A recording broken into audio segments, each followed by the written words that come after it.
Hi everyone, my name is Michaela, Hi, I'm Charisma. And I'm Cam and today's Bruin Table Talk will be an alumni spotlight. with our special guest. Takiyah Jackson. Okay. Takiyah Jackson is the Director of African American Student Development at UC Berkeley and runs programming, activities, and support services for all Black students at Cal. She is a tireless advocate for underrepresented and undersupported people and is also very passionate about making a difference. Takiyah has a master's in education and also has National Board Certification in counseling. She was born and raised in Seattle, Washington. She was an All-American in high school, and she also played for UCLA women's basketball from 1996 to 2000, where she was on the team that won the Pac-10 championship in 1999, beating Stanford in overtime and went to the Elite Eight. Welcome, Takiyah. How are you doing? Thank you for having me today with y'all. I'm always feeling great when I get to be amongst my Bruin family. And so I'm feeling good today. Okay, so to start off the questions, the first question that I have is, when did you first notice you were Black?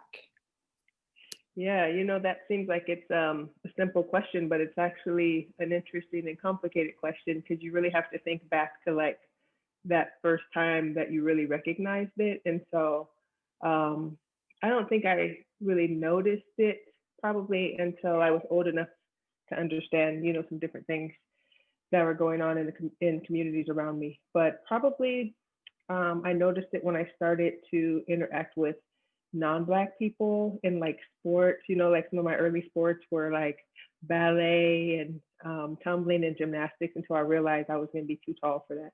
But growing up in a Black neighborhood, going to Black schools, being in Black activities, I just thought that like Black people were so amazing and excellent. And there was a lot of pride, and I was always surrounded by Black people. And so I was really raised in a like Black power, Black pride culture. And then I started to see non-Black people around me, as I start to get involved in things outside my community. But I realized that they look different than me, which is, usually not that way. Usually people are looking at you like you look different. So I had a very interesting like experience with race because I came from a place where everyone looked like me. And then I started noticing, oh, okay, we do look a little bit different, but I still didn't know, some of the things that went along with the social constructs of race. So I just knew that we looked different. I didn't know what that meant. So I think I realized that. Now, when you say, when do you realize you were Black, as far as, how the American culture defines that and who you are, I think I started to understand that the more and more I had experiences outside of my community, and that I realized people had a different standard for the way that we were treated and the way that they, thought about us. So I started realizing that probably like 6 or 7, when I was just picking up on different ways that people were interacting with me. But it definitely wasn't a inferior thing for me or like me feeling like I was seeing racism. And I think that's the beauty of being able to be raised the way that I was around so many Black people. So that was my experience. Yeah, it's definitely crazy that you realized it just so early in your life at 6 or 7, but I'm glad that your experience was positive for the most part. Okay, second question. What was your experience like as a Black student athlete at UCLA? Yeah, that's interesting too, because like seeing what it's like right now for you all, it was a way different time. And I think that the racial tension and the social justice issues that are happening now were maybe happening, but it was more covert. And there were things that were just happening. And I think I grew up in an era where like we expected certain people to be racist and we used to laugh it off, right? We didn't confront it. We didn't denounce it. We didn't say we want to dismantle it. We would just be like, oh my God, that was hella racist. Did you hear what they said? Like it was just like always a joke. We're like, oh my God, I can't believe they said that. And then we would kind of just move on, which is good as far as coping, but bad as far as acceptance, right? Like we weren't like challenging it. So I think at UCLA, I didn't really encounter a lot of adverse situations being a Black student athlete. Part of that is maybe because when I was there were so many Black student athletes around me. And so I felt very comfortable. Like depending on what team you play for, at UCLA and depending on what university you go to, you could or could not be surrounded by people who look like you. Luckily, I was coming into a team where half the team was like Blacks. So I felt like, wow, like there's some shared experiences, there's some people who look like me. And so it was a very welcoming feeling. I felt like I belonged right away. The other thing that really helped as a Black student athlete for me is that at the time that I was being recruited, there was a Black assistant coach. And not to say that there's not white coaches that I vibed with, but sometimes people take that really personal, like, oh, like, what are you saying? Like white people can't be nice and, they can't be loving. And I was like, that's not what I'm saying, but it doesn't matter how much love and compassion you have, you don't have a shared experience. And sometimes that's just what I need. And so Willette White was a coach at the time at UCLA, and she was recruiting me. The other coaches were recruiting me too, but she was recruiting me the most. And she was also from Seattle originally. So, we had some shared experiences being Black. We had shared experiences just being from Seattle. And I felt another sense of belonging because I had someone on the staff where I could be authentic with. And I think the danger sometimes where you don't have like someone, especially when you're away from home, that is going to serve as like your stand-in, like auntie or parent or whatever, when someone is not there that understands how you might be experiencing the world, sometimes it could be dismissed or like some gaslighting, you go to people and say this happened. They're like, well, are you sure? I just don't think that that's what happened because like, this is the West Coast. Like people don't, and I'm like, I know what happened. So, like to be able to go to someone and they're like, oh girl, I know exactly what you're talking about. So I think again, being a Black student athlete, I had a Black coach and like, she really was like an auntie. It wasn't that she was just utilized to recruit Black kids to UCLA. Like she was there, she was standing in the gap for my parents that weren't there. So I had a really positive experience. I think a lot of my classes, I don't know if it still works out that way for you all, but a lot of my classes, I had other student athletes in there that were also Black. And then I had in my Saxon suite, G32, G30, and ironically, my number was 32. So I was like, oh, this is just an alignment. This is God's plan. Shout out to Drake. But I had a roommate, and she was like the furthest thing from an athlete, but she was Black as well. And so she was my connection to the non-athlete world. And, she would take me to all the events. She was from LA too. And so like, it was just a really positive experience as a Black student athlete for me. Which I sometimes have guilt about because I know working at UC Berkeley now, like Black student athletes don't experience college the way that I did. And I maybe even at UCLA, there's a little more adversity than I experienced. And so I don't know why that is. I have a hunch. We also didn't have as much exposure as you all do to what's happening in the world. We did not have cell phones, which was a blessing because I think they are such a distraction sometimes. But we were in class with just a notepad and your notes. We weren't on the computer. We weren't sending messages to people. We weren't texting people. People weren't texting us. Like we were not distracted. And so you literally would go through your whole day, and maybe at the end of the day you would call a friend on the phone. But like we were 100% present. But also we didn't know what was going on in the world. We didn't know videos that were circulating. We didn't know how people were being treated. And so there was like a lack of awareness, which is it's not necessarily good, but I think it just made our experience different. So I had a really positive experience. Like I always talk about it in a positive way. And like some of the students I work with now are like, what? Like you had that kind of experience at a historically white institution? Like, I don't believe you. I'm like, I'm telling you, UCLA was the place to be in the late 90s and the early 2000s. I'm telling you, man, UCLA's lit. And they're like, no, I don't believe you. I'm like, I'm telling you, like, it wasn't like what's happening now, at least for those students. So shout out to everyone that was there when I was there, because I had a really good experience as a Black student athlete. I had a lot of injuries, but a testament to my holistic experience is that like it was really good, and my injuries didn't define my time there. I'm so glad to hear that you had like a great experience. And I know I'm not the only person. I know Riss and Mick definitely resonate with having a Black assistant coach. We have two with Coach Shannon, Coach Tasha. Yeah. They've just made our experience like even better. Like you said, we have that auntie in the office where we can just go in and they know exactly how we're feeling, exactly how to relate. So that's a huge thing.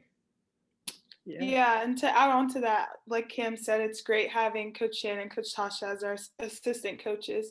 I think they've done a good job helping us like get this more than a dream started, and I think it would have been really hard to do that if we didn't have them by our side. So I'm very grateful to have them. Yep, representation matters, y'all. Yeah, and just to echo that, like they've said, like it's just been such a different experience for me just being here for 4 years. And yeah, I know we've had Coach T only for 2, but it's just been such a difference. And it's funny that you mentioned Saxon, because at one point we all lived at Saxon, so that was funny. Like the connection was still there.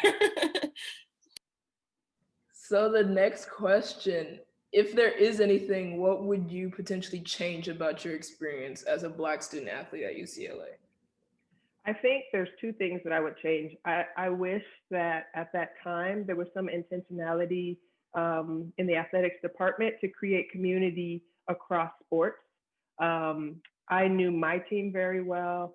I knew the men's basketball team very well because they practiced right after us. And I knew some of football because at the time I was at UCLA, everyone didn't have like their own different workout facilities. Everyone worked out in the same weight room, which for me, I'm gonna be honest, as a first year student, I love that because we'd be like, oh, there's so and so over there lifting, like like you're like, oh, there's Charles. There's this guy on the baseball team named Charles, and I was like, look at there's Charles.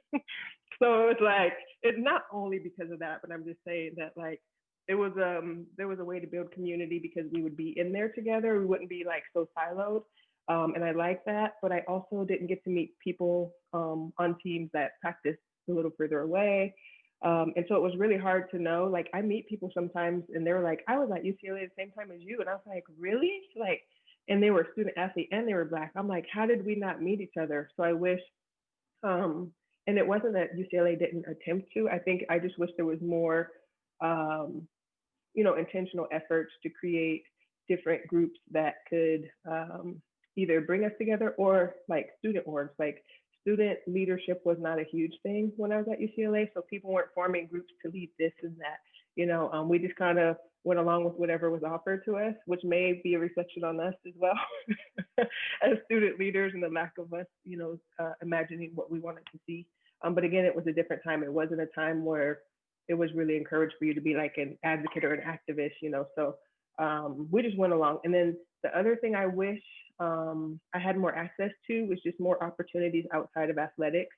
Like I did have a few friends that did not play sports and they were really close friends, but they had dramatically different experiences than me. Theirs were positive as well, but they had access to things that I didn't have access to because I was so busy like in the sports world. And so I think I just wish I had more of a holistic experience. And I know that's challenging with the schedule, but just like opportunities to just get out more and network more with people that weren't necessarily connected to sports. Fortunately, I was able to do that just by taking it upon myself to go out and like meet different people at UCLA. And, as a young person, I was setting up lunches with different professors that were in fields that I thought I might want to go into. But it really just wasn't built in. So when I look back, I'm like, wow, I wish I would have known more people that were not student athletes. And I wish I would have known more people that were in other sports. So there's Facebook, so I can find them now. But yeah, it's crazy you say that about the organizations because I don't know if you've heard about the newly formed Black Student Athlete Alliance that was just formed probably like the end of May or so. And so I'm actually a part of that. And so it's kind of crazy how it's come around full circle, but it's just been such a good organization to be able to come together and just create community within the athletes.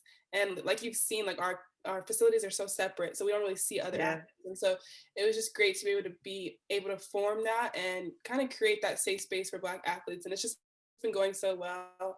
I'm super proud of that for sure. Yeah, for sure.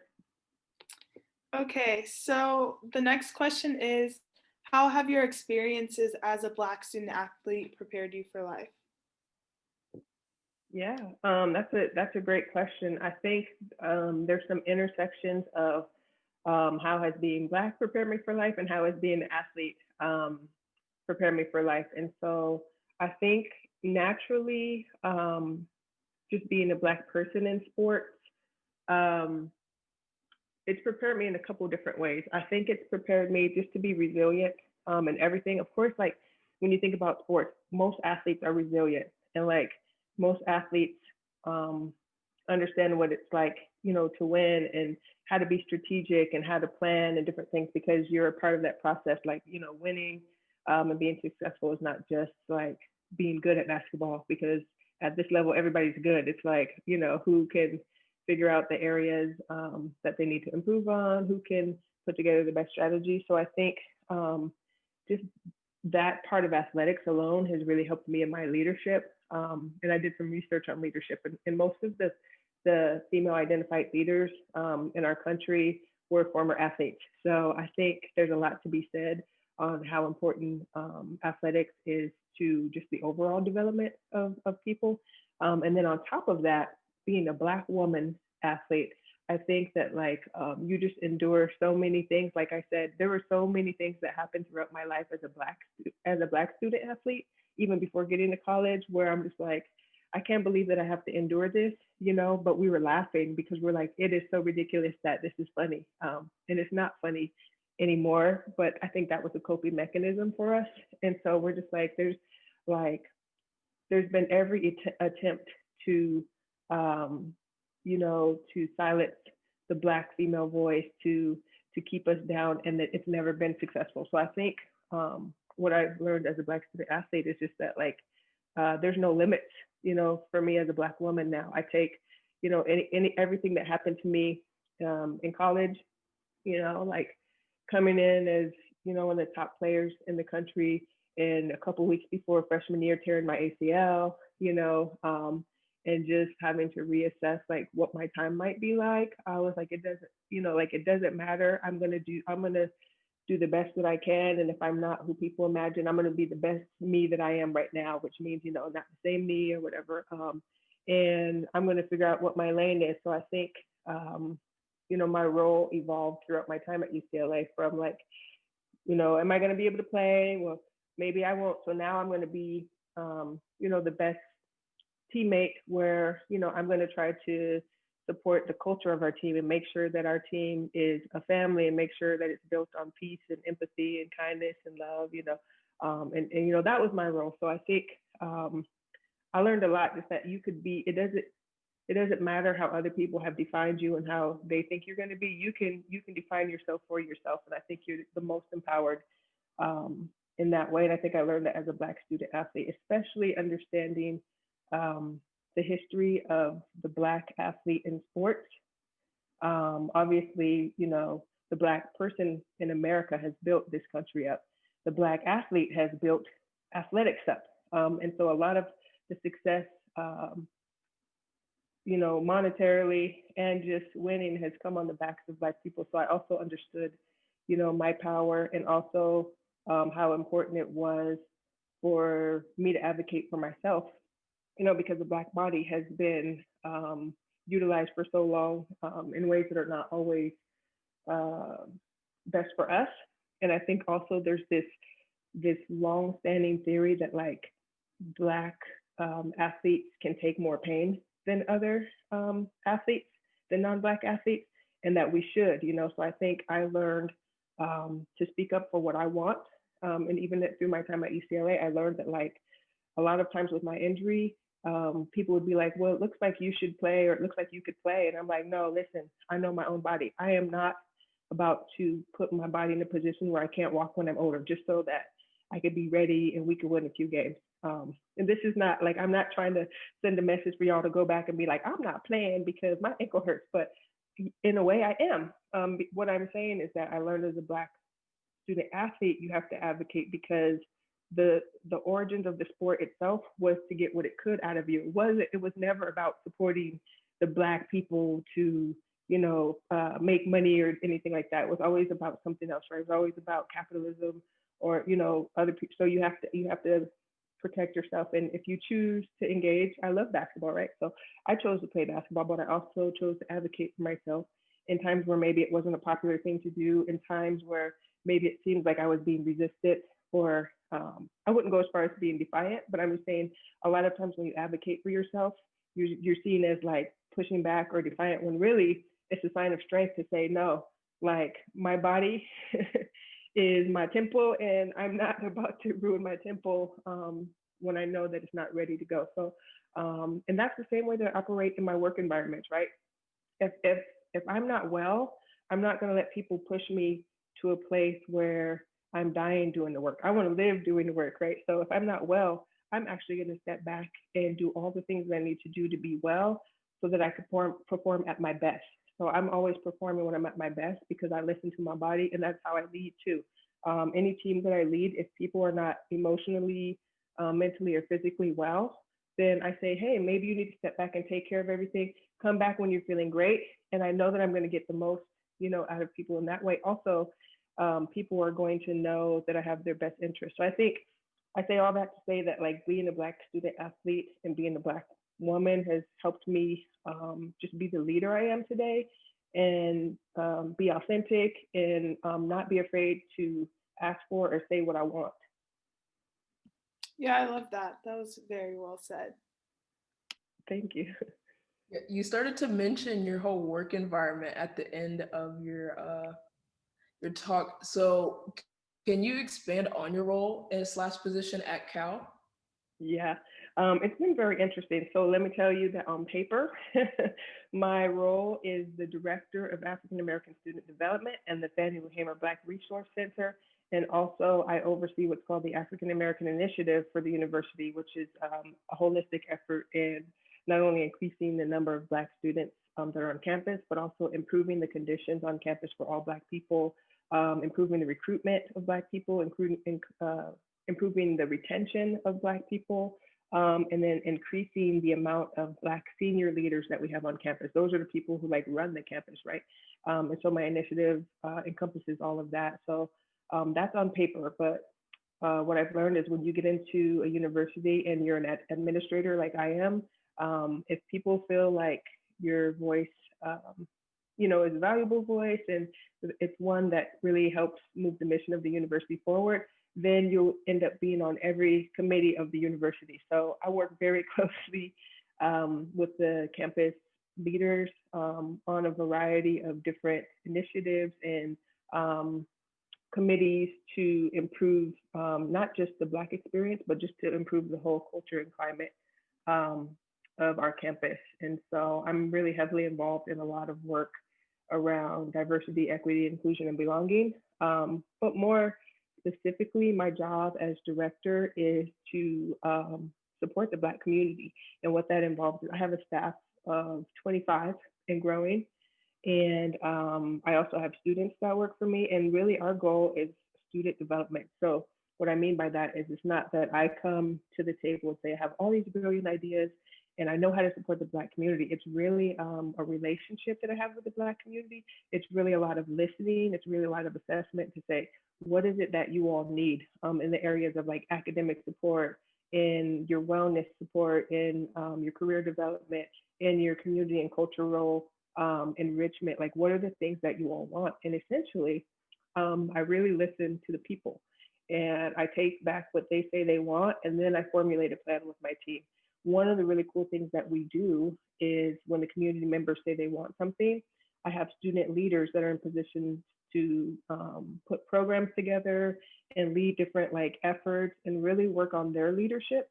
And so a lot of our work, my assistant directors work more directly with students. I do more campus administrative stuff, but a lot of our work is really building young leaders. And so a lot of our Black students are leading just amazing efforts on campus with different things. And the things that they want are amazing. I'm glad that they come up with things because sometimes they're for cultural enrichment, we want to have this cultural fair that ends with a concert. And I'm okay, what are the artists you want me to bring to campus? Because I'm if you let me choose, I'm gonna choose Music Soul Child and SWV, and I'm gonna choose Mandy, everything. But they talk about artists that I've never heard of. So I'm glad that y'all told me, because if you'd have let me choose, it would have been a whole different story. So, which is important, right? It's not about doing what I think people want. It's about listening to them and meeting their needs. And so it's a really beautiful thing that we do. And we just have almost every day we have something different going on in our Black community. We just let me give you an example. earlier, I have a fall wellness series going on right now because we know there's multiple pandemics going on, right? And so people's wellness is really a priority right now. So we had restorative yoga earlier in the week. We had how to do a fall makeup look earlier in the week. So like, I don't really do makeup like that, but we had makeup artists just come in and just like, help people feel better and, at least learn the techniques, right? And then we had sound healing last night, which is a different wellness modality, meditation. We have some actors from Hamilton coming in to meet with us next week, just to talk about like performance and wellness through like performance. We had songwriting the week before. So, we just put together a lot of different things that would support the needs of Black community members. And then the other thing we do a lot, which is something that I could have used when I was a student athlete, although the athletics took care of me well, is that we have a Black Resource Center. I heard that UCLA finally is getting the space. I don't know if y'all knew this, but about 3 or 4 years ago, I was coming back and forth to UCLA a lot, meeting with their African Student Union leaders. At that time, one of the leaders I met most with was Dominique Troop, I think, and a student named Cameron. I don't know if you know him, but now he works back in Oakland. But I was working with them to put together a plan to get a Black Resource Center at UCLA. And so like one of the goals of my work is to really do it well at UC Berkeley because it's bigger than us. I want like every school to have a Black Resource Center and to be able to do what we do. So I was meeting with UCLA saying, hey, listen, don't ask for just the minimum. You shoot for the stars. You tell them everything you need. Don't ask for what you think they will give you. No, you tell them everything you need because everybody needs to have everything that they need. That's what equity is, right? Like you don't want a pair of shoes, you want a pair of shoes that fits, right? And so, right. And so we've been shooting for the stars. And so I'm very happy to hear that it's finally, amounting to something. I actually have a meeting with the UCLA professional staff that's working on the center that's currently at REBA right now, the Black Community Center. I have a meeting with them again to say like, as they develop this center, like don't just have them give you a little bit, right? Like you need everything that we have. Why should UC Berkeley have 25 staff and UCLA have one, right? Like that's not good for anyone. So I really have the equity mindset about in my work at UC Berkeley. It's much bigger, right? It's a global perspective of how I can impact the culture for all my people. And so it's just been really cool to be in that position. And of course, my job every day is kind of back to my roots. Every day I get to work with Black people. Not to say that I don't enjoy working with my allies or anything else, but to be with community every day where we can be authentic. Like you literally can come in any way you want. You can be looking any way you want. If your do-rag is still on because you didn't do your hair, let's do that. If you got half your hair braided and half the top is out, that's fine too. But like what places can you go and feel authentic like that, where you can come in and be like, girl, my hairdresser just couldn't finish the top, so don't say anything. And we're like, hey, that's fine because, I didn't get my hair cut or whatever. And you can just be authentic. And so every day that's my life. And so I feel really blessed to be in that position at UC Berkeley. Yeah, I think that's awesome, really cool, really cool. And like just having those resources for not just student athletes, but Black students as well is just super powerful. And so that's really cool to see that you're just doing so much for the community. And we need that. We need to see Black people in high positions. We need to see Black people who look like us doing well. And so that's really inspiring that you do have that role at Cal and are just excelling in that so well. Yeah. Cam? No? Okay, so next question, with everything that's going on as far as our political and racial climate, what's one piece of advice that you would give to us just as far as everything that's going on? Yeah,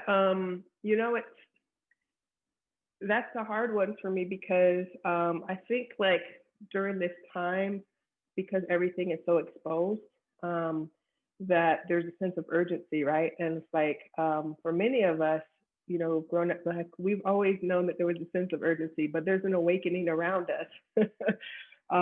But what's always happened, if you follow the trail back to the beginning, right? Black people have always been the ones fighting for ourselves.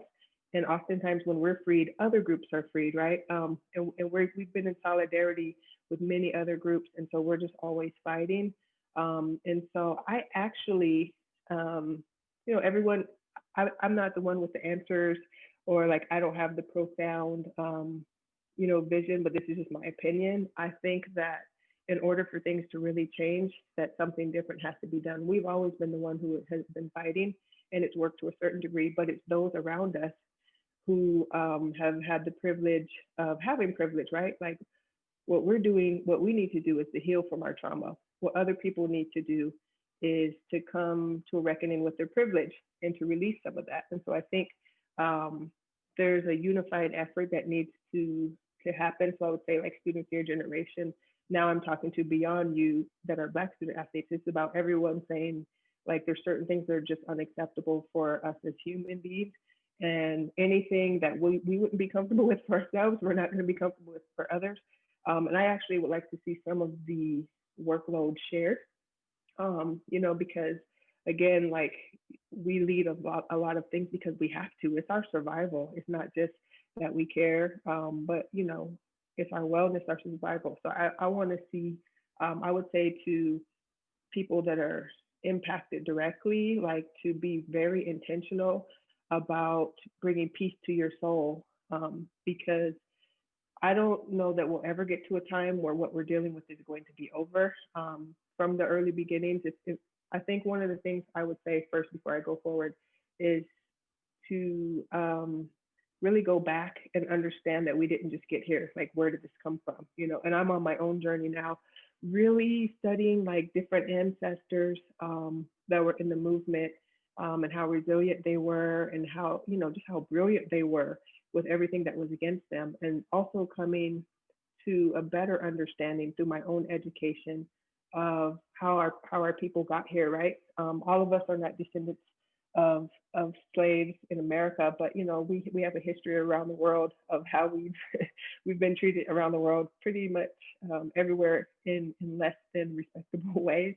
And so I think just to understand though, how that all started. For me, like my real reckoning came this winter when I went to Montgomery, Alabama, and I went to the Peace and Justice Memorial where Bryant Stevenson, I don't know if you saw Just Mercy, but the person who created that book is Brian Stevenson. So he created a place in Montgomery that's really tells you the history from slavery to mass incarceration, which is a new form of slavery that's happening. Almost twice as many Black men now are under the control of, some type of enforcement, right? And so there's a new form of slavery that's very covert, so I came to a better understanding going to Montgomery. Also, he has a Peace and Justice Memorial that is a memorial to all the Black people in the South that were lynched. And it's just really like eye-opening, but also it's empowering for me to understand where my ancestors have been and how important, it is for me to be now, and it also helps me be strategic, because I think I have what my friend calls a radical acceptance of what's happening. It doesn't mean that I condone it, but it just means that there's a lot of things I can't control. I think part of the stress is like, oh my gosh, all this is happening and I have to do something and I have to stop this. And so it's a lot of pressure we put on ourselves, especially as Black people, that we have to end this. And that's why I said we need allies. Like we can't do it by ourselves because we're not the ones who created the problem, right? So I think that one of the things that's helped me is to be really radical about my wellness and my self-care and my peace. And so I really got to a place where like my soul was at peace. And it doesn't mean I'm accepting things around me or I'm okay with it, but it means that I come at everything from a place of peace in my soul. And that takes like intentionality around rest, around wellness, around gratitude, around kindness, around empathy, but also again, being an activist and advocate for, what I believe is right, but still doing it out of peace and giving myself permission to step back when I need to, right? And the reason that I came to that realization is a lot of the people that I learned about that were our ancestors, they fought like so hard that a lot of them didn't live long lives. A lot of them died early from different health complications. And I think that's one reason why I say that racism kills us.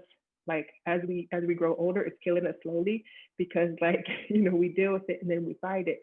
And then we die early because we were fighting it and dealing with the trauma. So I'm like, that's not going to be my story. I'm going to fight it, and I'm going to do it through a place of peace in my soul. So I would say to, like to find that peace for yourself to give yourself permission to do it the best that you can, not to let people define how you should be doing it or how hard you should be going or what you should be sacrificing.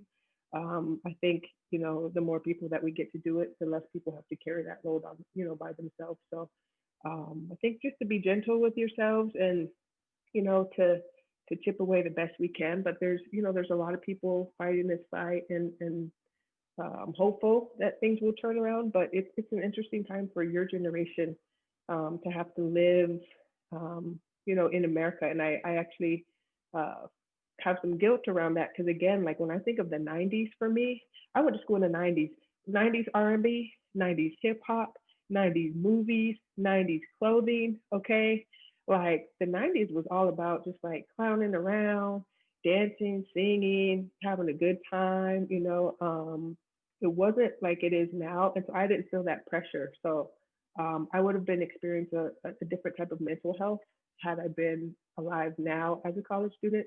And when I was a college student, I was just kicking it.